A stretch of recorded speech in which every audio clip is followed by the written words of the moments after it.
কর্মসূচির ভিত্তিতে যে দাবিগুলো আমরা আপনার কাছে পাঠাচ্ছি, বিগত 5 বছর আমাদের দেশের সরকার আমাদের দেশের জনগণের স্বার্থে এই সাধারণ ন্যূনতম কর্মসূচির নীতিকে মেনে চলবে। এই নীতিকে মেনে চলবে। এই নীতির মধ্যে ছিল গ্রামাঞ্চলে 100 দিনের কাজের প্রকল্প। আমরা ঝান্ডা পার্টির এমপিরা বলেছিল আমাদের ভারতবর্ষের গ্রামীণ ভারতবর্ষ, সেই গ্রামীণ ভারতবর্ষের গরিব মানুষের জন্য কাজ দিতে হবে, 200 দিন কাজ দিতে হবে। আমাদের দেশের সরকার তখন বলেছিল আমরা 200 দিন কাজ দিতে পারবো না, আমরা 100 দিনের কাজ দেবো। আমাদের দেশের পার্লামেন্টে 100 দিনের কাজের অধিকার আইনে পরিণত হয়েছিল। আদিবাসীদের বনাঞ্চলে বসবাস করার অধিকার, জল জমি জঙ্গলের অধিকার আইনে পরিণত হয়েছিল। আমাদের দেশের ইউপিএ সরকার ঝান্ডা পার্টির এমপিদের প্রতিশ্রুতি দিয়েছিল, তাদের দাবিকে মেনে নিয়েছিল।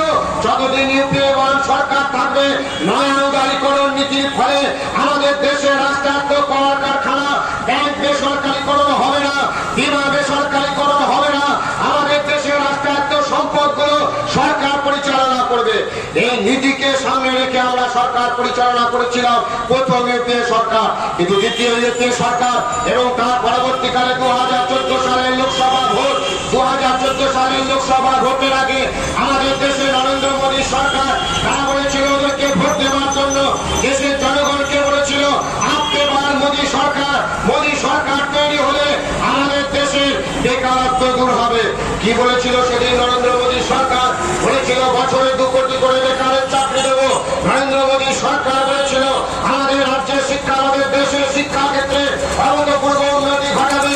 নরেন্দ্র মোদী সরকার বলেছিল এই 100 দিনের কাজের প্রকল্পকে গ্রামাঞ্চলে আরো সুচারুভাবে প্রয়োগ করবে। বাস্তব অভিজ্ঞতা কি? সরকার তৈরি হওয়ার পর আমাদের দেশের প্রধানমন্ত্রী পার্লামেন্টে শপথ নিয়ে সংবিধান ছুঁয়ে শপথ নেওয়ার পর প্রধানমন্ত্রী কথা বললেন যে আমাদের দেশ ভারতবর্ষ যে ধর্ম নিরপেক্ষ কাঠামো আছে সেই ধর্ম নিরপেক্ষ কাঠামো থাকবে না।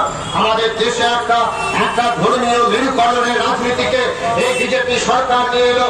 আমাদের দেশে পবিত্র রমজান মাসের দিনে ওই এনডিএ সরকার তৈরি হওয়ার পর প্রথম রমজান মাসে আমরা দেখলাম পার্লামেন্টের প্রবেশদ্বারে একজন পবিত্র মুসলমান মানুষের মুখে পাউরুটি করে গুঁজে দিয়ে তার রোজা ভঙ্গ করানো হলো। আমরা দেখলাম সাম্প্রদায়িক দাঙ্গার কথা গোটা ভারতবর্ষে আকলাককে হত্যা করা হলো, জুনায়েদকে হত্যা করা হলো। কার ফ্রিজে কিসের মাংস আছে? আমার ফ্রিজে গরুর মাংস থাকবে কি থাকবে না? আমার ফ্রিজে মুরগির মাংস থাকবে কি থাকবে না?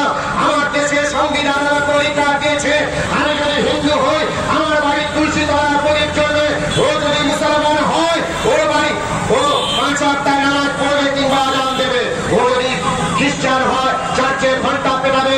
এটাই তো ছিল ভারতবর্ষের রীতিনীতি। এই রীতিনীতিকে ভেঙে দিল আমাদের দেশের বিজেপি সরকার। শুধু রীতিনীতিকে ভাঙলো না, আমাদের দেশের মুসলমানদের উপর আক্রমণ করা হলো। শুধু মুসলমান